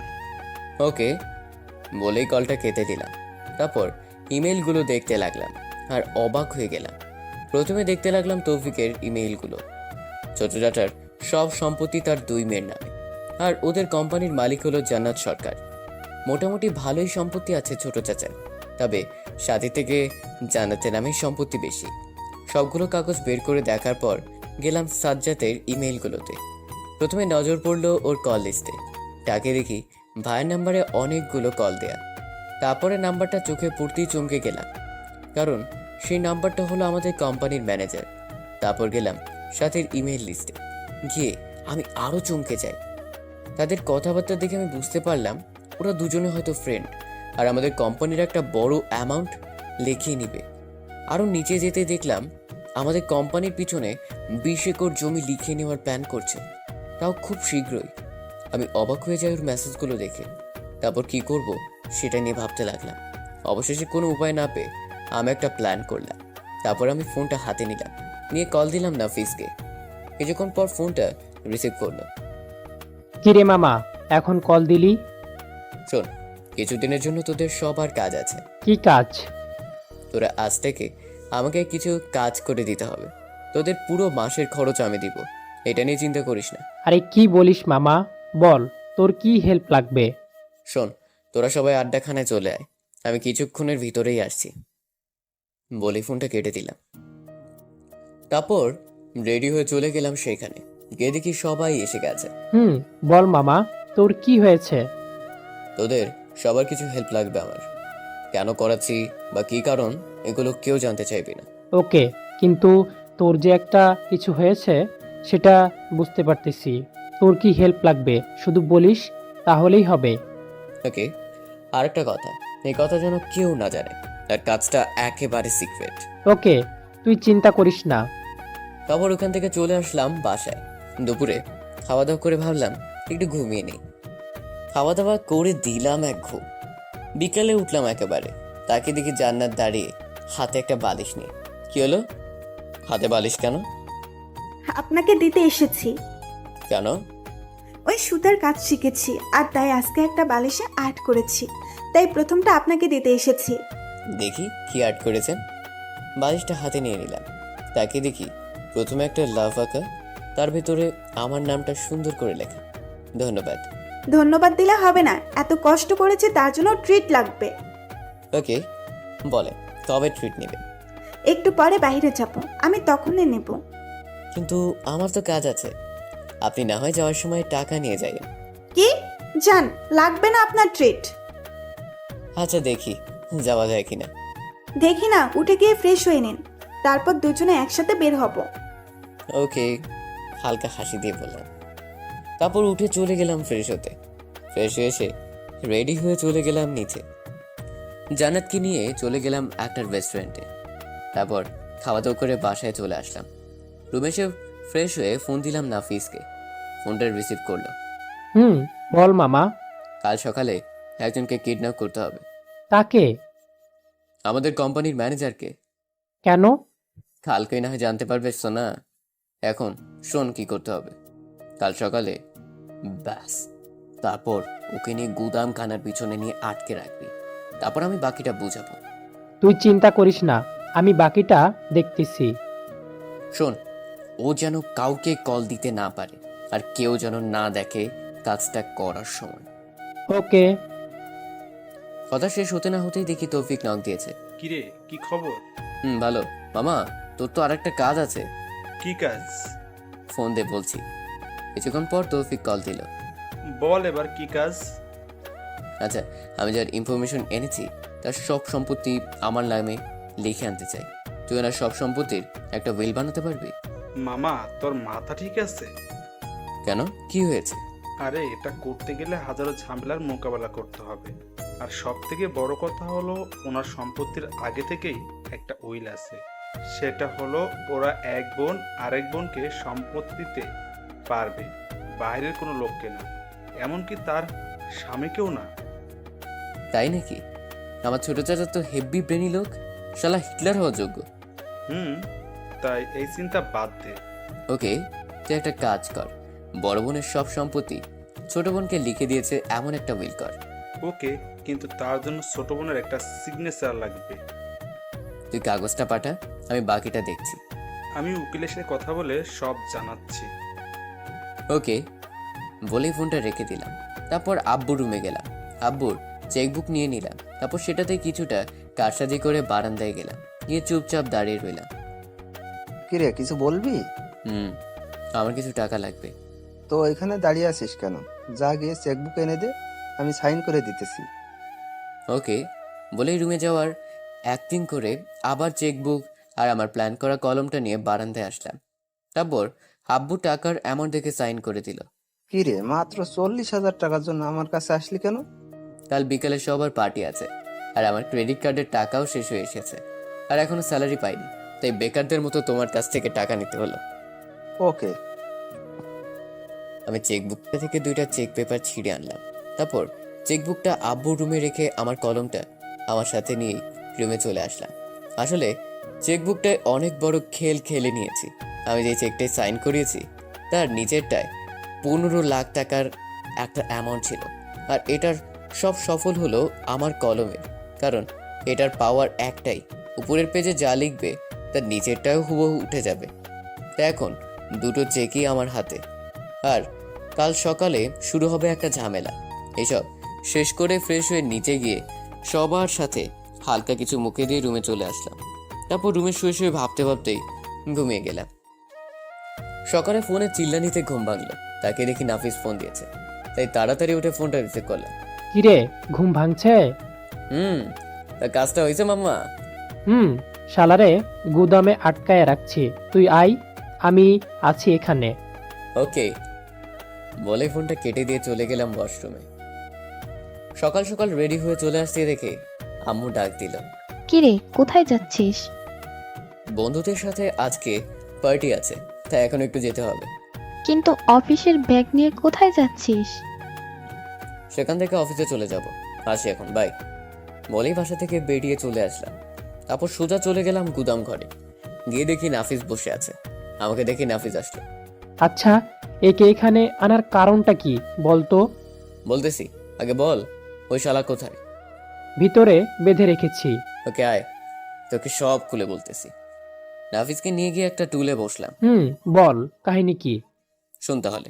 নাফিস প্রথম থেকে সবকিছু খুলে বললাম। এবার বুঝলি তো? শালাকে আগে মারবো, তারপরে তোর বাসায় গিয়ে তোর ভাবিকে মারবো।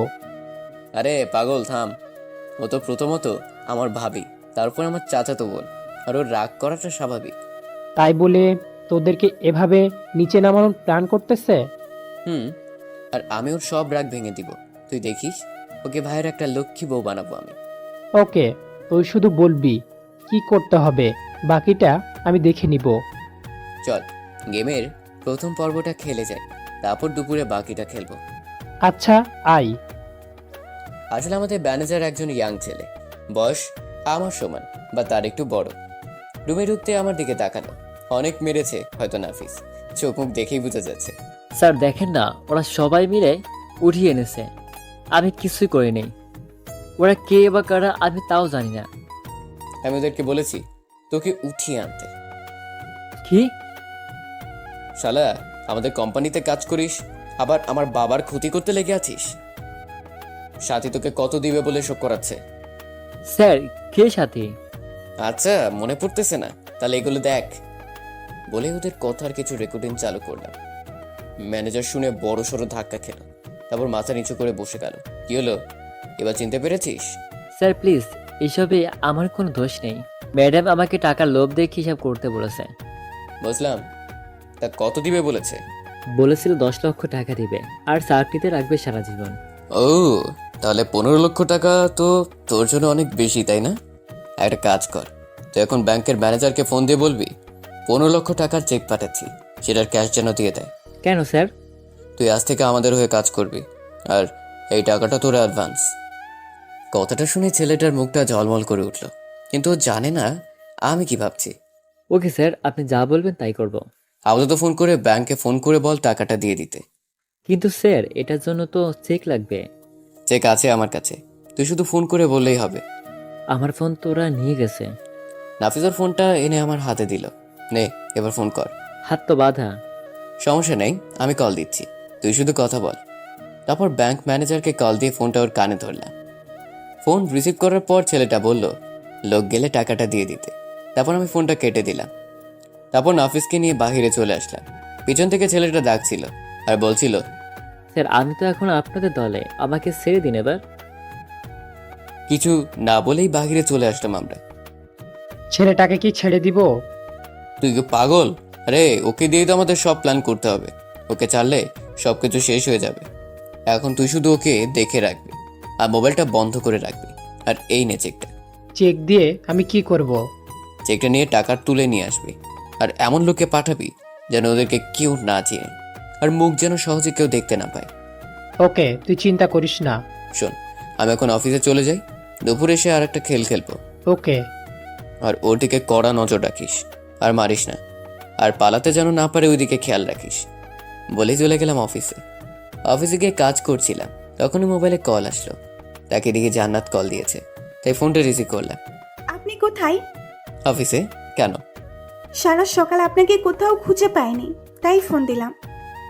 আমাকে খুঁজতেছিলেন কেন? এমনি আপনাকে দেখতে মন চাইতেছিল তাই। ও, বিকেলে বাসে আসলে মন ভরে দেখে নিন কেমন। সারাটা দিন না দেখে থাকতে হবে? আমি কি আপনার প্রিয় কেউ হয়ে গেছি নাকি? এটা মনে হলো কেন? না, যেভাবে বললেন সারাদিন না দেখে থাকতে হবে, তাতে কি বুঝবো বলেন? এত বেশি বোঝার দরকার নেই। আপনি এখন একটু ভার্সিটিতে আসতে পারবেন? কেন? এমনি আজকে ক্লাস করতে মন চাইতেছে না, তাই আপনাকে নিয়ে ঘুরতে বের হব। কিন্তু দুপুরে তো আমার কাজ আছে। ওই এত কাজ কাজ করেন কেন? আমি কি আপনাকে সারাদিন আটকে রাখবো নাকি? ওকে, আমি আসছি বলেই ফোনটা রেখে দিলাম। তারপর অফিস থেকে বেরিয়ে চলে গেলাম ভার্সিটির সামনে। গিয়ে দেখি ও দাঁড়িয়ে আছে। বলুন, কোথায় যাবেন এই দুপুরে? আজকে আপনার পছন্দের জায়গায় যাব। আমার পছন্দের জায়গা মানে? মানে আপনার পছন্দের জায়গায় আমি আর আপনি গিয়ে ঘুরে আসব। আমার পছন্দের জায়গাটা সন্ধ্যায় খুব ভালো সাজে, এখন কোনো কিছুই পাবো না। ওকে, তাহলে সন্ধ্যায় যাব। আপাতত চলেন, হালকা কিছু খেয়ে নেই, সকাল থেকে কিছুই খাইনি। কিছু খাননি কেন? আজকে উঠতে একটু দেরি হয়ে গেছে, তারপরে আপনাকে খুঁজতে গিয়ে ভার্সিটির টাইম হয়ে গিয়েছিল, তাই খাওয়ার সময়টাই পাইনি। ও আছেন, তাহলে কোথাও গিয়ে খেয়ে নেই। চলেন। সকাল থেকে এখনো কিছু খাইনি, তাই ভাবলাম কিছু খেয়ে নেওয়া ভালো। তারপর দুজনে গেলাম একটা রেস্টুরেন্টে, হালকা কিছু খাওয়া দাওয়া করে নিলাম। এবার বলেন, আমাকে কেন সকালে খুঁজছিলেন? বলা যাবে না। ওকে, তাহলে চলেন, আপনাকে ভার্সিটিতে নামিয়ে দিয়ে আমাকে একটু অফিসে যেতে হবে। ওকে চলেন। তারপর জান্নাতকে ভার্সিটিতে নামিয়ে দিয়ে আসতে লাগলাম। তখনই ফোনটা বেজে উঠলো। তাকে দেখি নাফিস ফোন দিয়েছে, তাই গাড়িটা সাইড করে ফোনটা রিসিভ করলাম। বল। মামা, টাকাটা তুলে আনছি। ওকে, তোর কাছে রাখ, আমি বিকেলে আসতেছি। ওকে। তারপর আবার গাড়ি চালাতে লাগলাম। তখনই জান্নাত বলে উঠলো, কে ফোন দিয়েছিল? কলিগ। ও। তারপর সোজা জান্নাতকে নিয়ে ভার্সিটিতে নামিয়ে দিয়ে আমি চলে গেলাম অফিসে। হাতে সব কাজ শেষ করে বসকে সব বুঝিয়ে দিয়ে 2টার দিকে অফিস থেকে বেরিয়ে গেলাম। সোজা চলে গেলাম গুদামে। গিয়ে দেখি নাফিস বসে আছে, আমাকে দেখে উঠে আসলো। কিরে, কি অবস্থা ছেলেটার? বেঁধে রেখেছি। আয়, লাস্ট ম্যাচ খেলে দিয়েই যাই। চল। ভাই আপনি কি চাইতেছেন বুঝলাম না তো। তুই আর একটা কাজ করলেই তোকে ছেড়ে দিব। কি কাজ? তুই এখন সাথীকে ফোন দিয়ে বলবি যে তুই আর চাকরিটা করবি না। যদি বলে কেন, বলবি কারণটা সন্ধ্যায় জানতে পারবে। এটা বলার পর তোকে 15 লাখ টাকা দিয়ে দিব। এই টাকা নিয়ে শহর থেকে অনেক দূরে চলে যাবি। ওকে। ওর মোবাইলটা আবার অন করলাম, তারপর সাথীকে কল দিলাম। কতক্ষণ পর সাথী ফোনটা ধরলো। কি খবর, আপনার ফোন বন্ধ কেন? ম্যাডাম, আমি আর আপনাদের চাকরি করব না। কেন? সন্ধ্যায় জানতে পারবেন। আমাকে আর ফোনে পাবেন না বাই। আমি ফোনটা কেটে দিয়ে বন্ধ করে দিলাম, তারপর সিমটা খুলে ভেঙে দিলাম। স্যার এবার আমাকে ছেড়ে দিন, আমি চলে যাই। তুই এভাবে মাসখানেক থাকবি, তোর কাজ শেষ। কিন্তু তুই ছাড়া পেলে আবার যদি সাথীর সাথে কন্ট্যাক্ট করিস, তাহলে আমার সব প্ল্যান জলে চলে যাবে। আর কিছু বলতে না দিয়ে রুম থেকে বেরিয়ে চলে আসলাম। কিরে, ওকে এইখানে